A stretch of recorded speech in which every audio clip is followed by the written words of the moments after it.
En el mundo hay básicamente dos precios de petróleo. Uno que es el WTI, que es el que se comercia entre Argentina, Estados Unidos, Canadá, México, y otro precio marcador del petróleo que se llama Brent, que es el precio marcador en Europa. Cada 30 días, los días 20 de cada mes, se renegocian todos los contratos a futuro del WTI, y todos los días 30 se renegocian los contratos a futuro del Brent. ¿Ok? Entonces, ¿qué es lo que pasa? Ayer fue día 20. Se empezaban a renegociar todos los contratos del WTI. Cuando vos te finaliza un contrato, vos tenés, por un lado, el derecho de recibir el petróleo que vos compraste a futuro, pero vos, como vendedora, también tenés el derecho de entregarlo y que la persona que te lo compró te lo descargue. ¿Qué fue lo que sucedió ayer?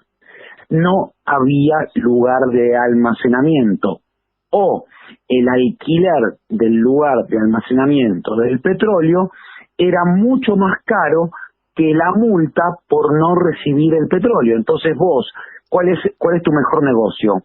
Ir a la menor pérdida. ¿Cuál era tu menor pérdida? Muy bien, directamente revendías el contrato, te sacabas el contrato de la mano. ¿Qué fue lo que pasó ayer? Todos los traders, todos los actores del mercado se sacaron los contratos de las manos. Por eso fue que el precio bajó violentamente a precios negativos, cosa que, si bien económicamente es posible, en la práctica no se da que alguien venga y te pague para llevarse tu petróleo. Es una cosa que no en la realidad no existe, es solamente una medida económica. Si vos te fijas, la cotización del WTI hoy, si bien es una cotización mucho más baja de la que teníamos el jueves pasado, hoy estamos hablando de, al arranque de la rueda, de $16, positivo, es totalmente distinto al precio de menos $30 que vos tenías ayer. ¿Eso qué significa? Que hoy, 21 de abril, ya estamos negociando los futuros para los próximos 30 días. ¿Y qué es lo que entiende el mercado? Que vamos a ver cómo va a ir evaluando la demanda, cómo va a ir variando la capacidad de almacenamiento de petróleo, y en base a eso se va a generar un precio que puede subir en el caso que aumente la demanda, o puede bajar nuevamente el 20 del mes que viene y que se dé la misma situación que se dio en el día de hoy. ¿Esto no tiene un impacto real en la economía? En la economía, bueno, en los combustibles, por ejemplo. Bueno, vos estás hablando de Argentina. Argentina, sí. No, definitivamente no, por una razón muy sencilla.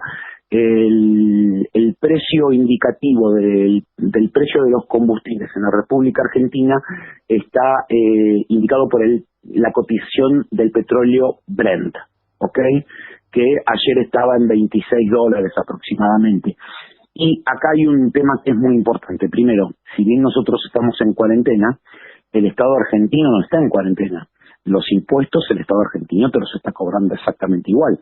Yo te recuerdo que la semana pasada hubo un aumento de un 30% en un pequeño impuesto que había en los combustibles líquidos, en las naftas, y que no fue pasado a surtidores. Y si vos haces una cuentita muy simple, el precio que vos hoy estás encontrando en el surtidor, y lo dividís por el precio del dólar real, no el precio del dólar que no se consigue en ningún lado, o de los $200 que vos podés comprar por mes, sino el precio del dólar real, que es el contado con liquidación, o el dólar MEP, ese tipo de dólares.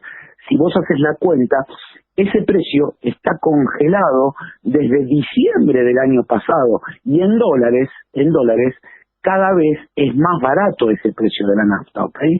Hemos tenido inflación, hemos tenido pequeñas devaluaciones todos los días, sin embargo el precio en los combustibles no ha aumentado. Bueno, entonces eso no te va a modificar absolutamente nada en términos de precios de combustibles en la República Argentina. ¿Con el Brent puede pasar algo similar? Hay que esperar al día 30 y ver qué puede pasar. Yo personalmente no creo que suceda lo mismo que sucedió con el WTI. ¿Por qué? Porque escuchando las noticias estoy viendo que en Europa muchos países están empezando a alivianar sus cuarentenas. Al alivianar sus cuarentenas implica que de alguna manera empieza a haber alguna pequeña actividad económica, entonces automáticamente empezás a consumir combustible, pero la verdad, el que te diga que sabe qué es lo que va a pasar dentro de 10 días en el mundo te estaría mintiendo, o sea, no te puedo decir. ¿De qué depende? ¿De qué depende que suba o que baje? Va a depender pura y exclusivamente si hay o no consumo. Por otro lado, vos no te olvides que en Argentina se está negociando entre el gobierno y las principales compañías petroleras un precio de sostén o barril criollo que establece el precio del barril en $45. Por lo tanto, suponiendo que baje el precio del Brent, pero que se establezca el barril criollo, y bueno, los precios de combustibles en Argentina, de la misma manera que no tendrían que subir, tampoco tendrían que bajar.